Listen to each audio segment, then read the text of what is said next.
السلام علیکم ګرانو دوستانو. په شپږیزه کرکټ لیګ کې نن بوس ساتونکو په 11مه لوبه کې ډېره زبردسته په زړه پورې لوبه د خپلې لوبډلې دپاره ترسره کړه چې نن یې خپلې لوبډلې ته درېیمه بریا هم ور په برخه کړه. فضل حق فاروقي او ضیاء الرحمن اکبر زبردسته توپچونه وکړه، بوس ته یې درېیمه بریا ور په برخه کړه.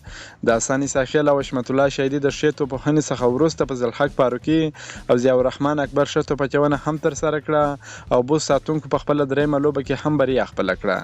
د بوس ساتونکو لپاره حشمت الله شهیدي هم 50 سیزه ترسره کړه، ورسره اساني ساخیل هم 50 سیزه ترسره کړه. د شپږیزه کرکټ لیګ 11مه لوبه نن په کابل کرکټ لوبغالي کې د بوس ساتونکو او هندوکش ستورو لوبډلو ترمنځ ترسره شوه.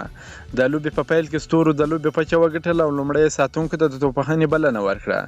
د بوس ساتونکو په ټاکل شوي شل اورونو کې د څلور لوبغاړو په سوځېدو سره 103 منډې وکړې چې له ډلې اساني ساخیل ډېره ښایسته په زړه پورې لوبه ترسره کړه، 80 منډې وکړې او حشمت الله شهیدي هم ښایسته لوبه ترسره کړه، 50 منډې وکړې.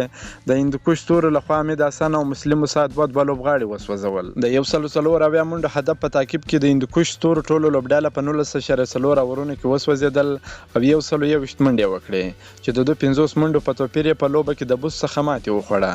د هندوکش ستورو لپاره نثار وحدت ډېره ښایسته په زړه پورې لوبه ترسره کړه، 50 منډې وکړې او زبید اکبر هم 20 منډې وکړې. د بوس ساتونکو لپاره فضل حق فاروقي او ضیاء الرحمن اکبر دواړو ښه لوبه ترسره کړه، زبردسته لوبه یې ترسره کړه، درې لوبغاړي وسوځول. ابراهیم، محمد سلیم او عبدالرحمن یوه وکټه واخیسته. د لوبې د غوره لوبغاړي جایزه حسن ساخیل ترلاسه کړه. دا د بوس ساتونکو درېیمه لوبه وه چې درېیمه بریا یې خپله کړه او د 6 نمرو سره په جدول کې مخکښه لوبډله شوه. همداراز د هندوکش ستورو لوبډلې هم دا درېیمه لوبه وه چې دویمه ماتې یې وخوړه. که مو دا ویډیو خوښه شوې ویډیو در سره لایک کړئ. د نور تازه معلوماتو لپاره هم زموږ سره اوسئ. تر بل ویډیو پورې د الله په امان.